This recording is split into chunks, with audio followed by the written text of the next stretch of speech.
Cada año, desde el año 1917, la revista Forbes, una revista americana, publica una lista con las personas más influyentes, con las personas más importantes, con las personas por lo general más poderosas y ricas del mundo. Y esa lista genera a la vez tanto interés como envidia de aquellos que no están en ella. Y varias personas se preguntan qué es lo que hay que hacer para salir en esa lista. Y no es tanto que tu nombre aparezca en una lista, sino lo que eso significaría. Estarías entre los más poderosos, entre los más ricos, entre los más populares y, ¿por qué no? Algunos piensan entre los más felices en este mundo. Hoy iniciamos nuestro estudio en el llamado Sermón de la Montaña. Y a lo largo de este Sermón del Monte, el Maestro Jesucristo va a presentar una serie de características que están presentes en un verdadero discípulo.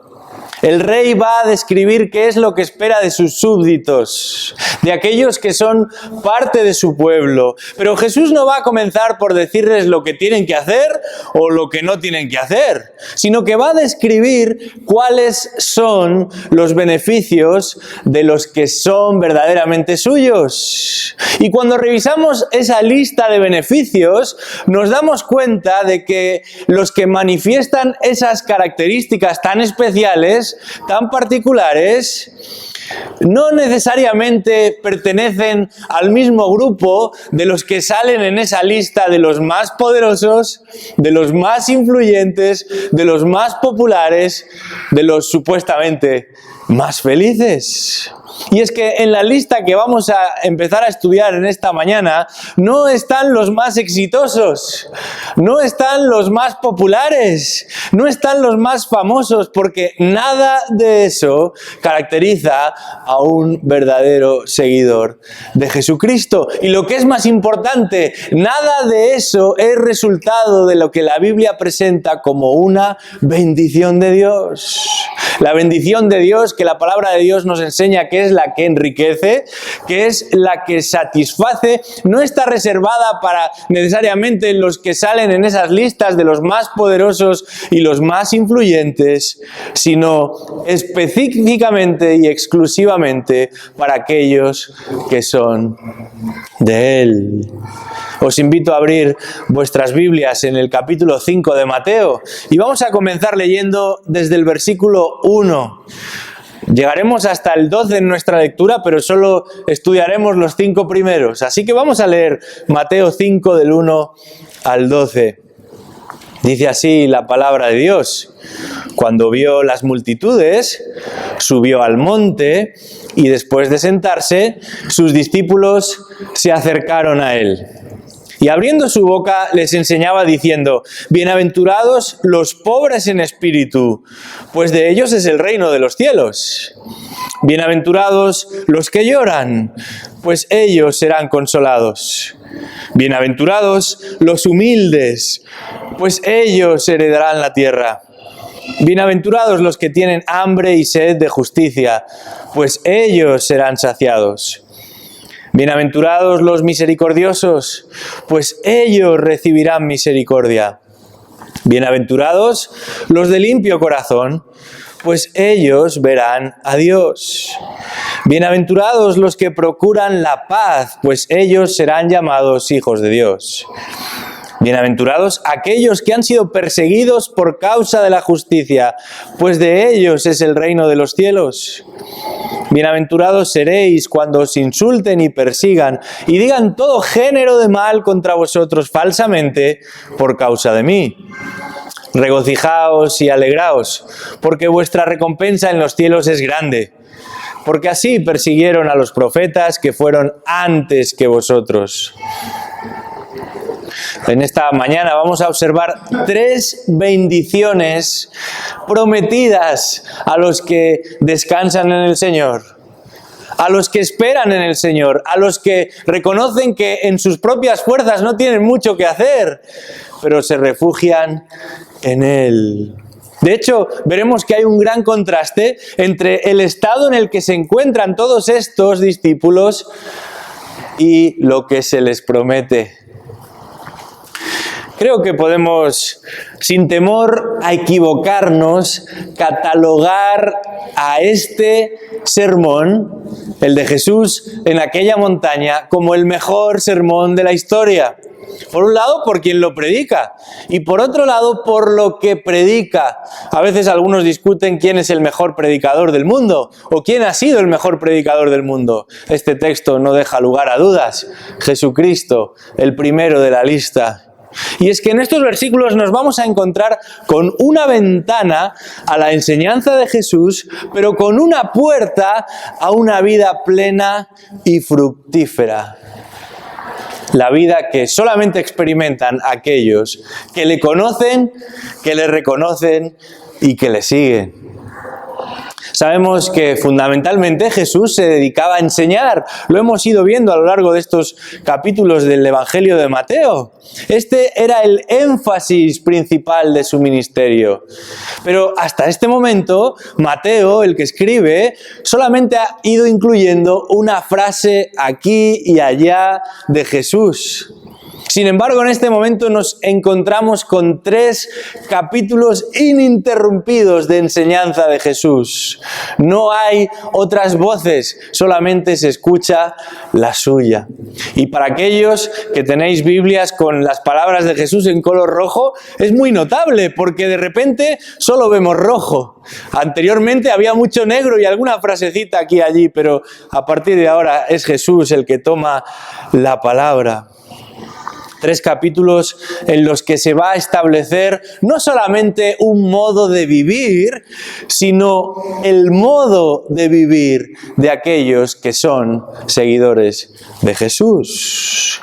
Y es que lo inmediatamente anterior, lo que precede a esta enseñanza de Jesús, no es otra cosa que el llamamiento de sus discípulos. Jesús se acerca a aquel lago de Galilea, también llamado Mar, porque era bastante grande, y se encuentra con algunos hombres allí y les dice: seguidme y yo os haré pescadores de hombres. Y estos que ya conocían a Jesús, que ya sabían qué es lo que decía y qué es lo que anunciaba Jesús, dice el texto que dejándolo todo, le siguieron.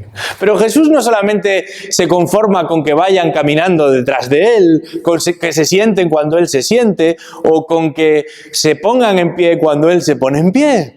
Jesús les va a explicar en qué consiste ser un discípulo de Cristo. Les va a enseñar cómo vive un discípulo de Cristo. Les va a mostrar cuál es la diferencia entre los discípulos de Él y el resto de las personas que viven a su alrededor.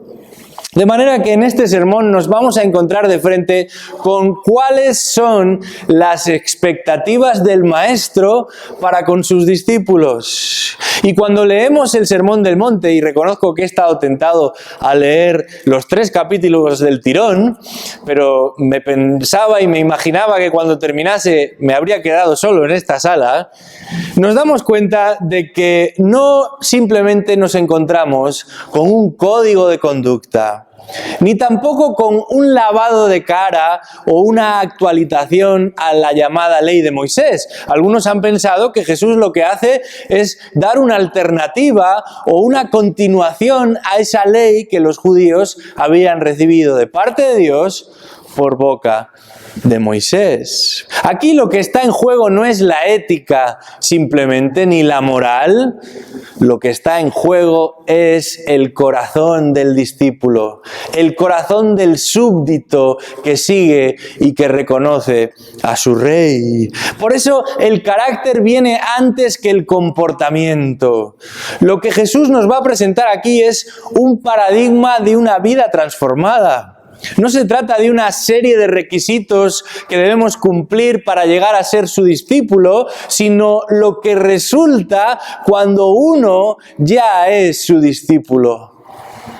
Sería un gran error tratar de imponer esta lista que nos encontramos a lo largo de estos 3 capítulos a las personas que no siguen a Jesús, a las personas que no aman a Jesús, a las personas que no representan a Jesús. Claro que queremos ver orden en este mundo, claro que queremos que las cosas vayan bien, que la gente se lleve bien, que las personas se traten bien. Pero si queremos que este mundo cambie, lo que hay que cambiar no es simplemente la manera de comportarnos, sino el corazón. Y este texto nos va a mostrar que eso solamente lo puede hacer Dios.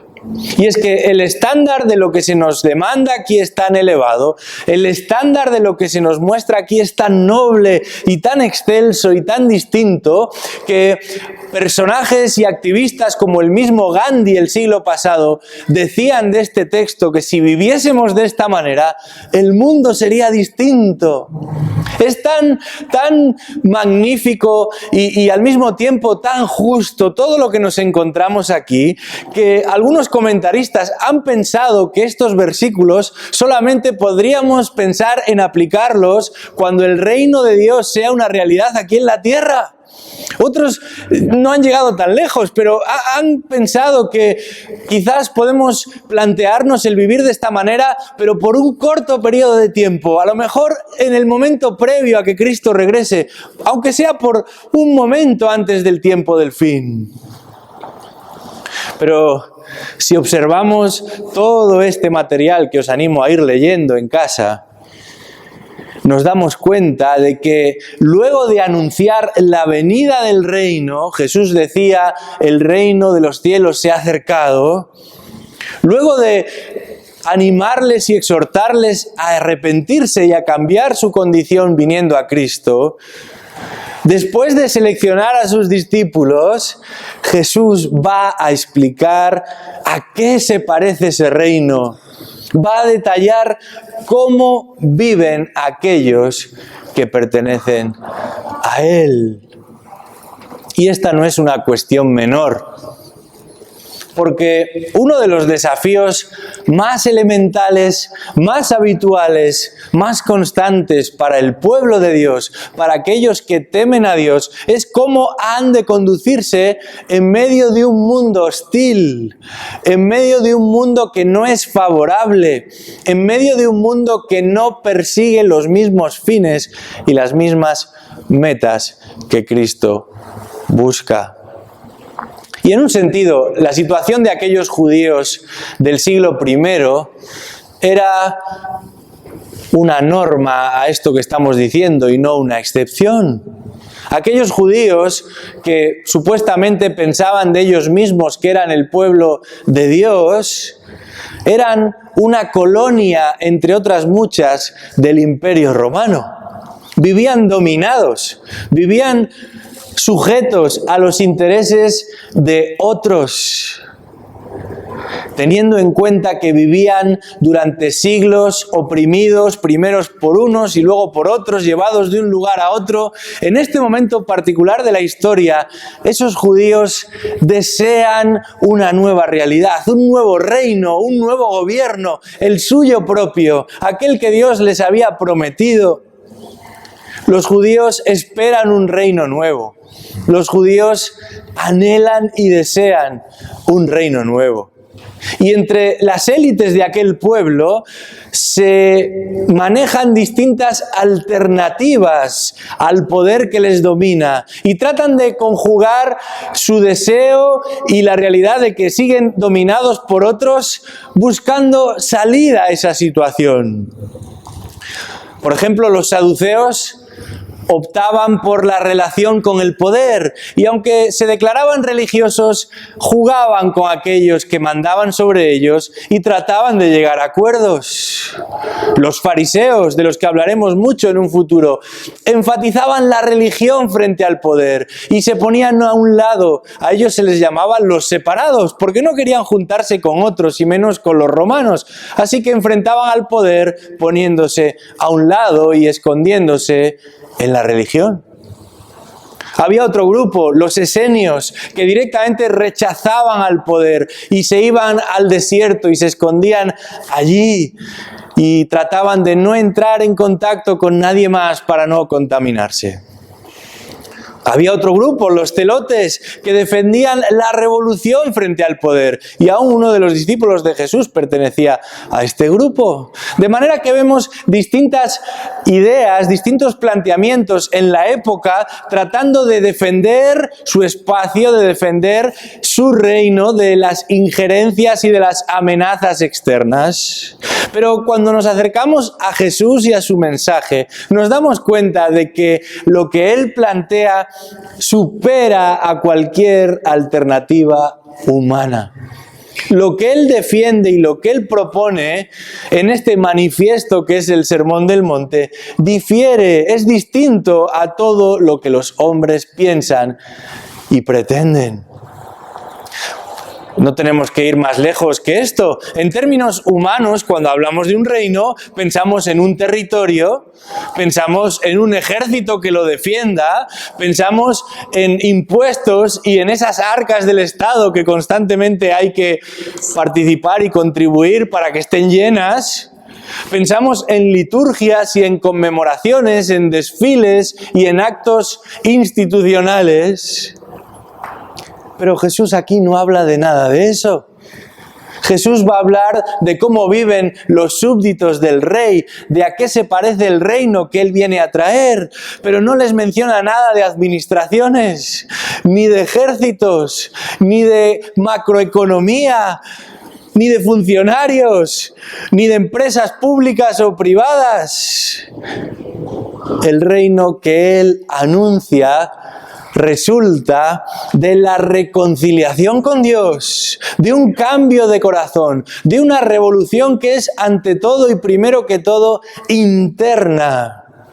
Y es ese reino que comienza en el corazón, es ese reino al que uno accede a través de un cambio de corazón, el que va a propiciar y el que va a promover vidas transformadas.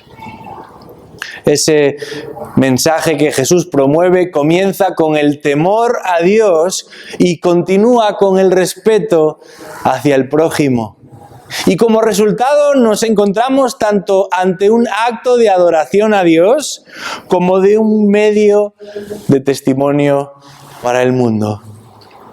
Lo que Jesús nos presenta aquí es una representación legítima de lo que es el cristianismo. ¿Tú quieres saber qué es el cristianismo? Lee el Sermón del Monte.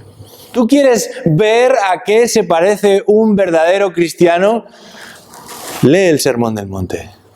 ¿Tú quieres entender cómo debería ser tu vida si eres de Él?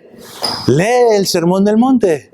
¿Tú quieres saber lo que deberías esperar de otros y de ti mismo si estás en Cristo? Lee el Sermón del Monte.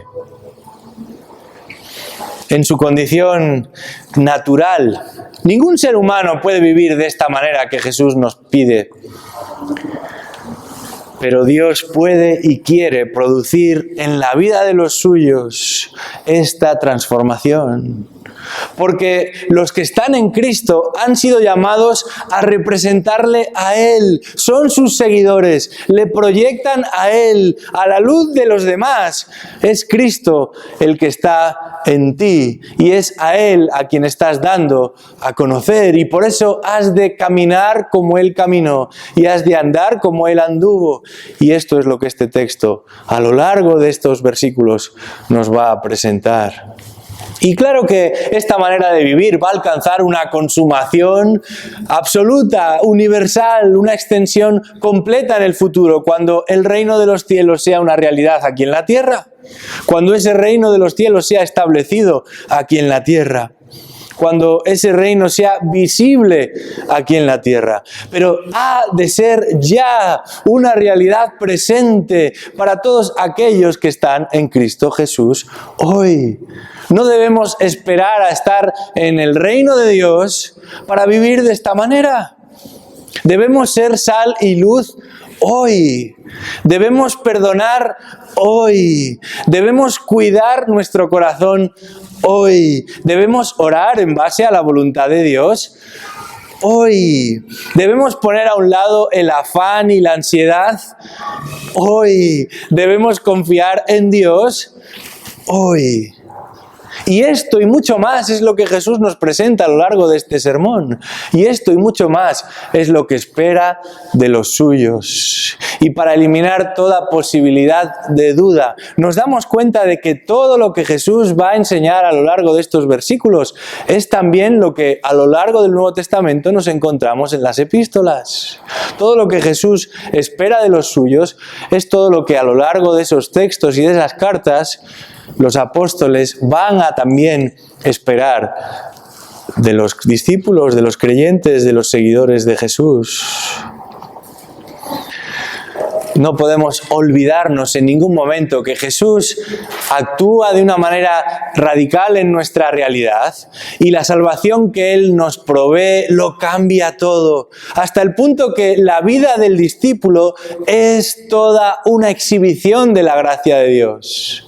El cristiano no es simplemente uno que espera un día ir al cielo. El cristiano es uno que ha sido transformado por la obra de Cristo. Ha sido liberado del castigo del pecado, pero también del poder y del dominio del pecado en su vida.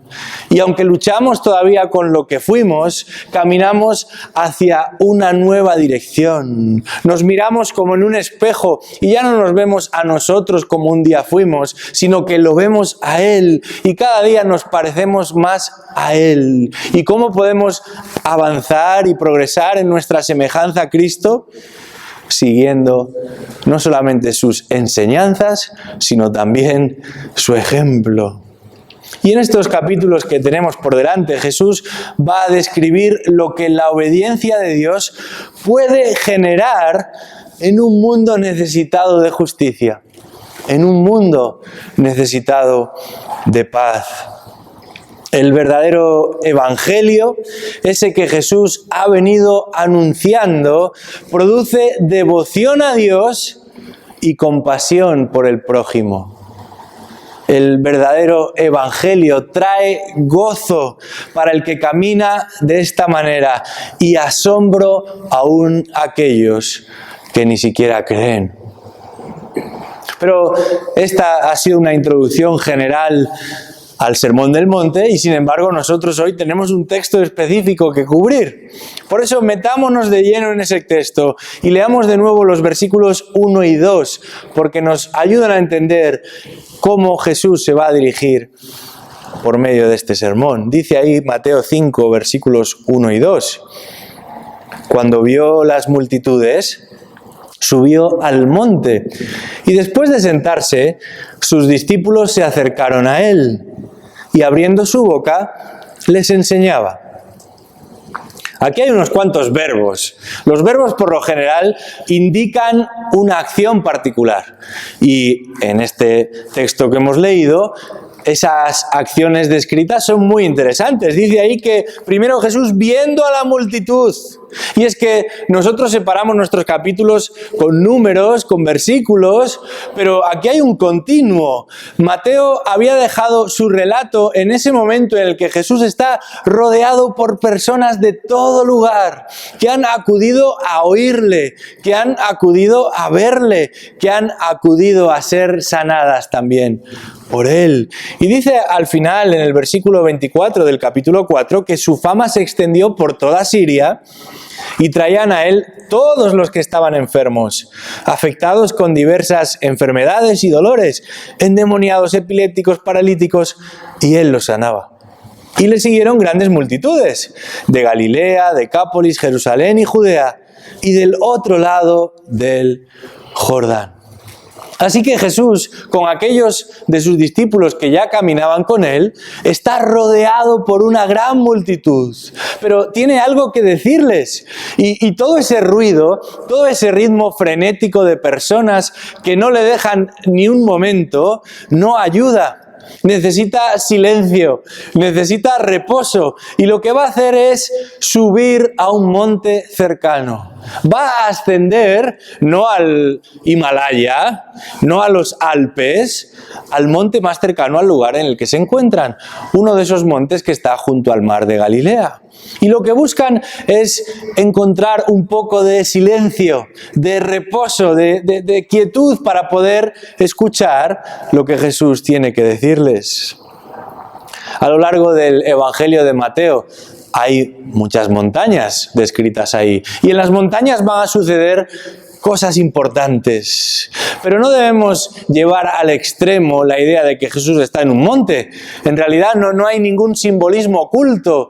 Claro que nos recordamos de Moisés, que subía al monte y ahí recibía de parte de Dios, pero Jesús es Dios hecho hombre. Su autoridad está igualmente probada en lo alto de la montaña y en el lago, en el valle o en el camino.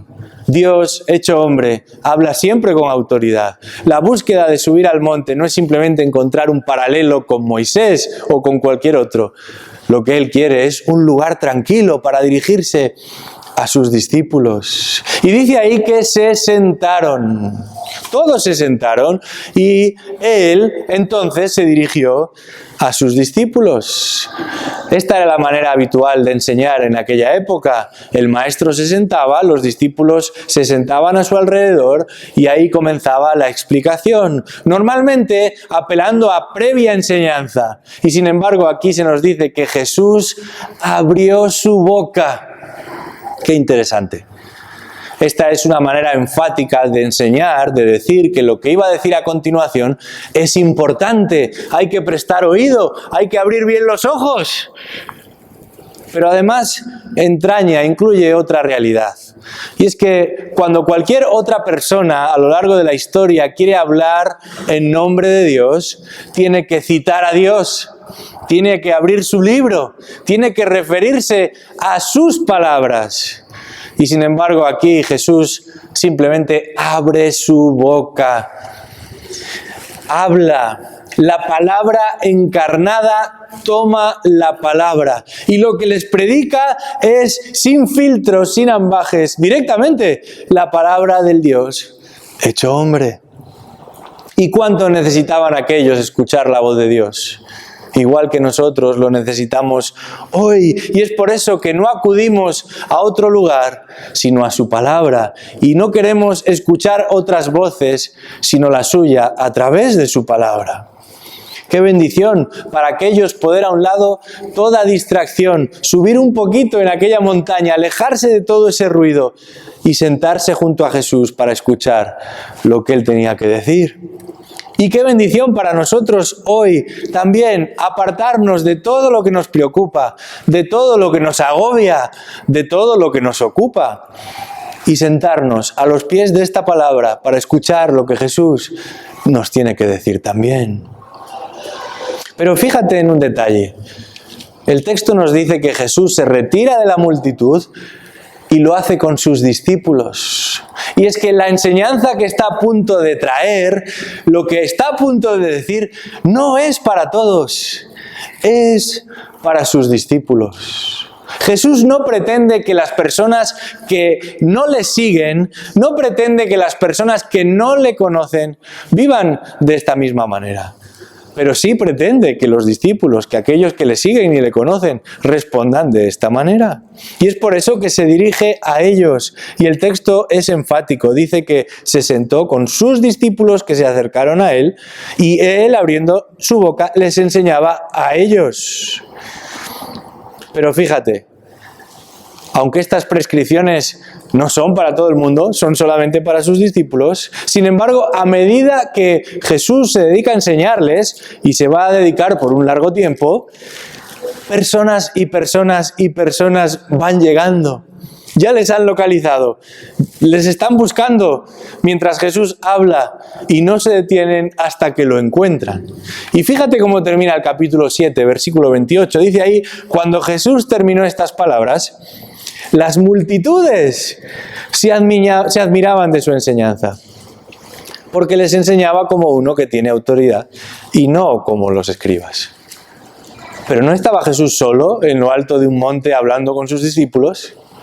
Así comenzó su enseñanza, pero a lo largo del tiempo que estuvo instruyéndoles, más personas y más personas llegarían a escuchar también. Y es por eso que a lo largo de este sermón va a variar el tono y lo que dice, pero comenzará específicamente dirigiéndose a sus discípulos. Y en los versículos del 3 al 12 que hemos leído en esta mañana, enumera hasta 9 bendiciones.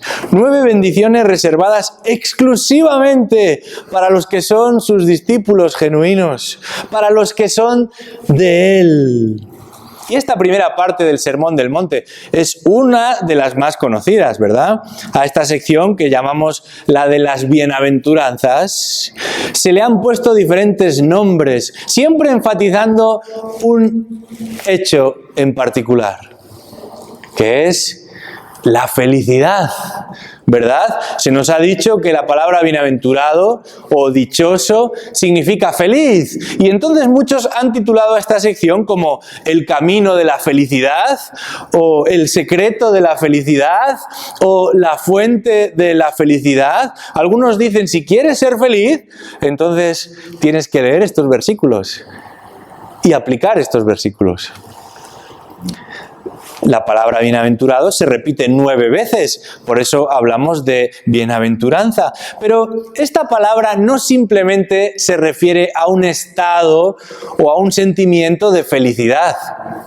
No tiene que ver solamente con el hecho de ser afortunados, entendido como alguien a quien le va bien en un momento determinado o a quien le sucede algo bueno en un momento determinado. Se trata de un estado del ser invariable, si es que estamos ahí. Se trata de cómo Dios lo considera a uno. No cómo uno se siente, no lo que los demás piensan de ti, no lo que tú mismo entiendes acerca de ti, sino de cómo Dios te califica. Y esto es muy importante porque tiene que ver con lo que Dios afirma acerca de cada uno.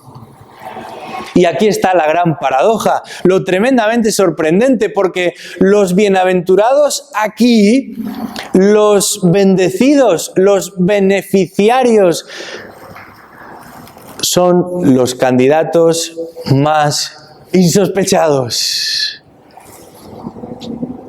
Estos versículos que hemos leído nos enseñan que el reino de los cielos les pertenece no a los ricos, sino a los pobres en espíritu. No a los que ríen y festejan y lo pasan bien, sino a los que lloran.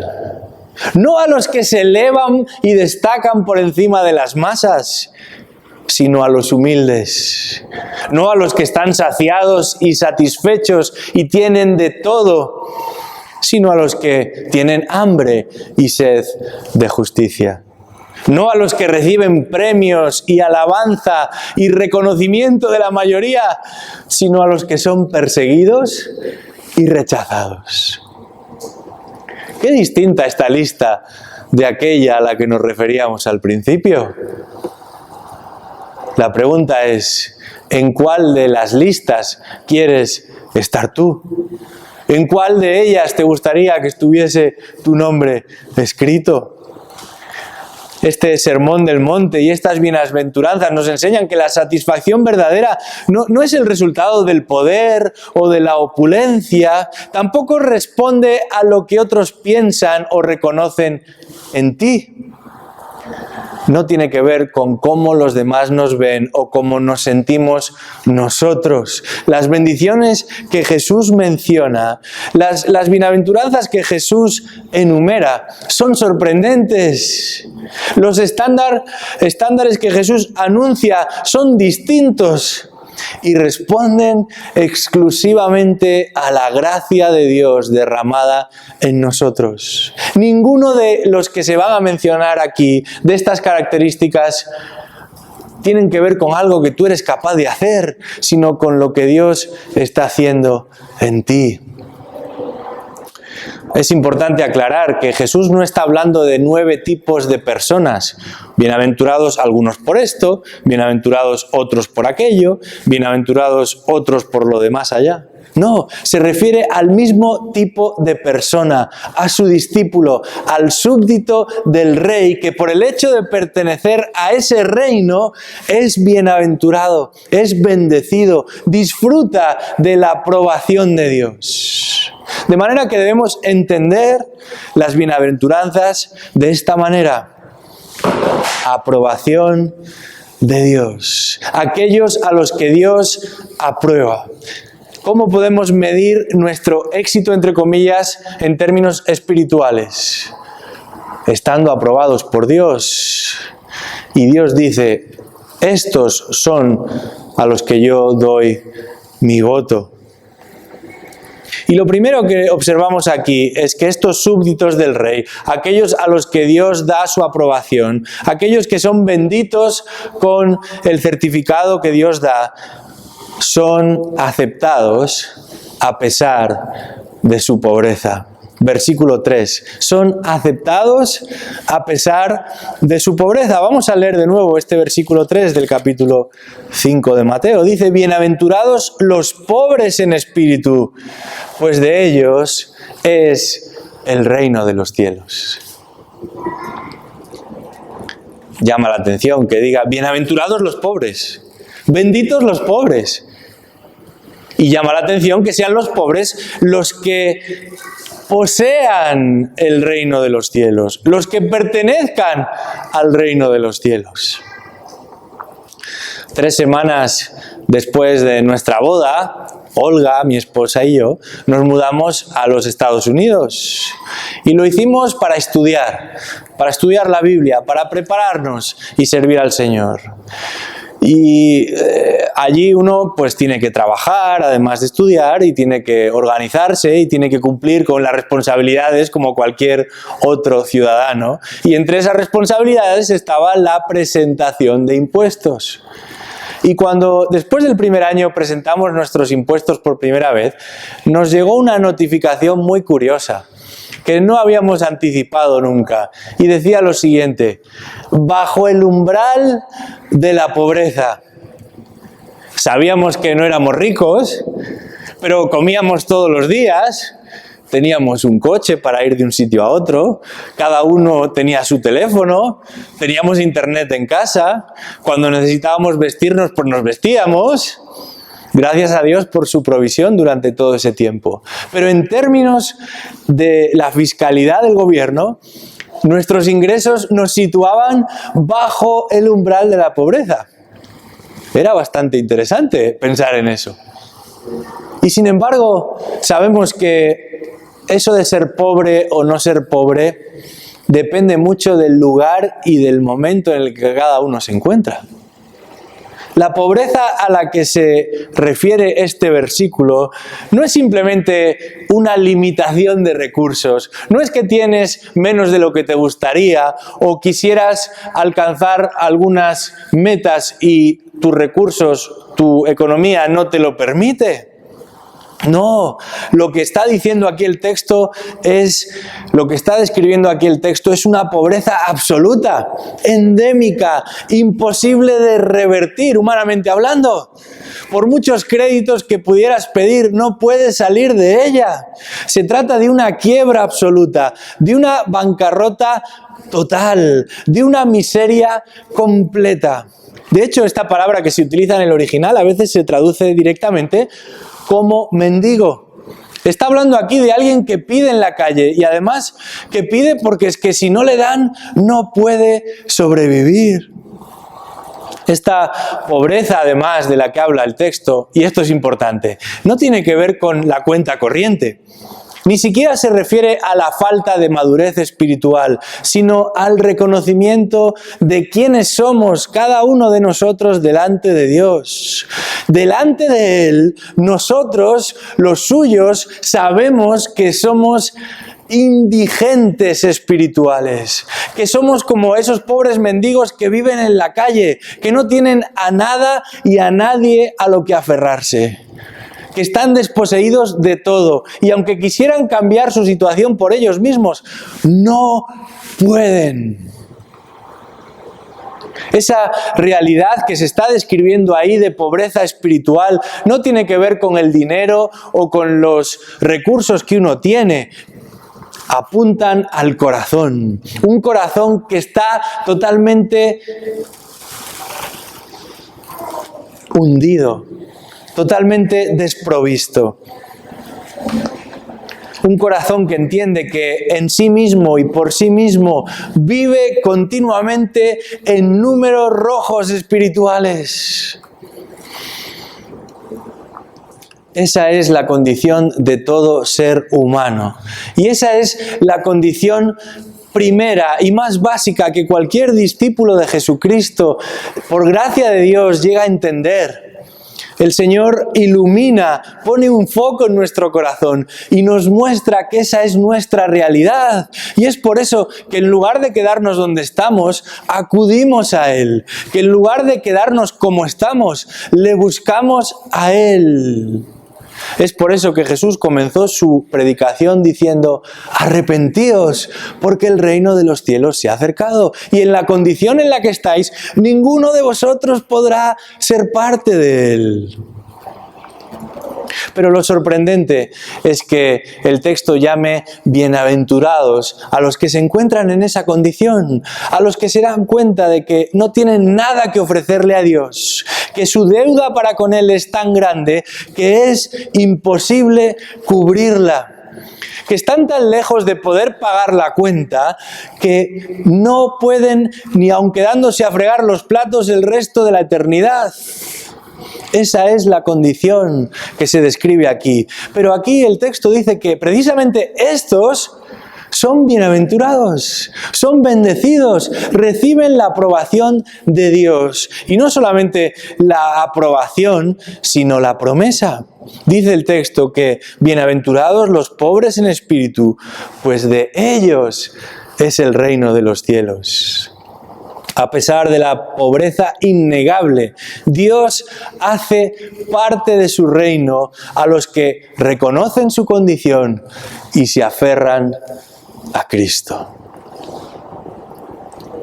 A veces hemos visto en televisión como en alguno de estos programas donde hay una familia que no tiene nada, de repente es visitada por un empresario que tiene mucho dinero y no solamente les quiere ayudar, sino que les compra una casa y la prepara, ¿verdad? Y la construye. ¿Cómo se queda esa familia de agradecida, verdad? Nunca jamás hubieran podido optar a vivir en un lugar como ese, pero por la generosidad de otra persona han obtenido ese premio. Mucho más en términos espirituales es lo que aquí se nos presenta. El pobre en espíritu, aquel que reconoce su condición de pecador delante de Dios, es bendito y bendecido, es bienaventurado porque Él, Dios mismo, le ha prometido ser parte de ese reino. No porque Él pueda comprar una entrada, no porque Él pueda pagar un terreno allí, sino porque Dios en su gracia lo ha hecho posible. Y por eso somos benditos y por eso somos bienaventurados. Pero hay un segundo elemento aquí, versículo 4, y es que la gran bendición, la gran bienaventuranza que uno recibe, además de ser aceptado a pesar de su pobreza, tiene que ver con ser consolado a pesar de su tristeza. Consolado a pesar de su tristeza, versículo 4. Dice ahí: bienaventurados los que lloran, pues ellos serán consolados. Eso de llorar no nos gusta demasiado, ¿verdad? De hecho, nos incomoda, nos molesta incluso. Y cuando hay un niño que llora, pretendemos rápidamente que deje de llorar. Y cuando hay un adulto que llora, nos sentimos mal y tratamos de evitar mirar. Y cuando estamos en la calle, ninguno de nosotros esconde nuestras sonrisas, pero sí nuestras lágrimas. En aquella cultura, El llanto tenía que ver con determinados momentos y particularmente cuando alguien moría era muy importante que estuviese presente, hasta el punto que las familias contrataban a personas para que lloraran, y cuanto más querían demostrar la pérdida de un ser querido, a más personas contrataban, y su trabajo era ese, el de llorar. A esa figura se les llamaba plañideras, por lo general eran mujeres que se vestían de luto y lloraban todo lo que podían. Y cuantas más había, más importante era la persona que se había muerto. Pero la palabra que se utiliza aquí para hablar de llanto no se refiere simplemente a un llanto profesional, a un llanto fingido, sino a un llanto sentido. El sentimiento de dolor profundo que se experimenta cuando uno pierde a un ser querido. Se trata de un llanto descontrolado, trágico, doliente, el de un duelo profundo que la persona está experimentando. ¿A qué clase de duelo, a qué clase de llanto tan poderoso que nos constriñe y nos entristece se refiere aquí Jesús? Bueno, algunos han pensado que se está refiriendo al dolor y al llanto que podemos llegar a experimentar por la situación del mundo. Un mundo de guerra, un mundo de desigualdad, un mundo de opresión, un mundo que tantas y tantas veces nos desagrada. Otros plantean que este llanto del que se habla aquí tiene que ver con las preocupaciones de la vida, con la falta de trabajo, con las limitaciones económicas, con lo que sucede cuando otras personas nos fallan y nos hieren. Algunos simplemente plantean este llanto como el resultado de la enfermedad, como el resultado del dolor que todos los seres humanos experimentamos. Pero sin hacer de menos todo ese aspecto triste y todo lo que nos supone la tristeza que viene de cada uno de estos asuntos, el llanto al que se refiere Jesús aquí es el llanto de un alma que se da cuenta de cuál es su estado. Porque todo lo que este mundo experimenta tiene un principio y un fin, pero el alma que un día tendrá que presentarse delante de Dios es eterna y su condición es principal y prioritaria aquí. Uno llora porque entiende que está muerto en vida.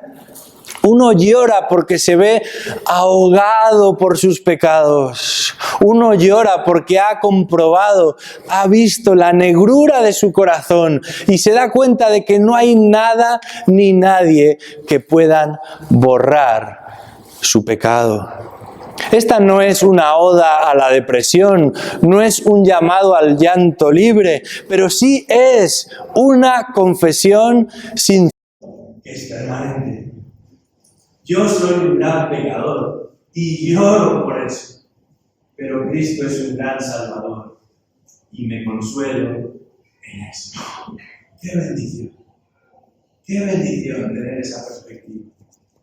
Y si todavía no has llorado por tu pecado, no entiendes nada de lo que estoy diciendo aquí, pero si eres consciente de la carga, del peso de tu pecado, la palabra de Dios nos invita a depositar en Cristo toda carga, todo peso, porque de Él recibiremos alivio, consuelo y perdón. Y es por eso que aún los que lloran pueden ser consolados. Pero hay algo más, y esto es lo último que vamos a vivir en esta mañana, y podríamos llamarlo premiados a pesar de su pequeñez. Premiados a pesar de su pequeñez, versículo 5. Esta es la gran bendición que este texto nos presenta. Que uno puede ser aceptado a pesar de su pobreza. Que uno puede ser consolado a pesar de su tristeza. Y que uno puede ser premiado a pesar de su pequeñez. Versículo 5. Bienaventurados los humildes, pues ellos heredarán la tierra. En la época en la que Jesús vivió, la cultura predominante, aunque ellos eran judíos, era la grecolatina. Todavía hoy en las universidades, muchos de los sistemas y planteamientos que se ofrecen y que se enseñan son resultado de esa cultura grecolatina. Y entre todos los maestros que existieron en aquellos siglos, hay uno que destaca prominentemente sobre todos los demás. Y seguro todos hemos escuchado hablar de él. Su nombre es Aristóteles, el gran filósofo griego. Aristóteles escribió de todo tipo de materias y disciplinas. Era un sabio, sabía de muchas cosas, pero también se dedicó a hablar de la ética, de la moral, de las relaciones. Y una de las cosas que decía Aristóteles es que cuando alguien te hace mal o te ofende, tú estás legitimado para responder. Y si no lo haces, estás actuando como un esclavo. Si no respondes, si no impones tu fuerza y tu razón, entonces simplemente estás mostrando tu debilidad. Y eso no es solamente malo para ti, sino que es perjudicial para la sociedad. Qué diferente es esto a lo que Jesús nos enseña aquí. En aquella época y en aquella cultura, la humildad y la mansedumbre eran vistas como un pecado, como una debilidad, como una fragilidad social. Pero Jesús aquí nos muestra y nos enseña que la humildad es fuente de bendición.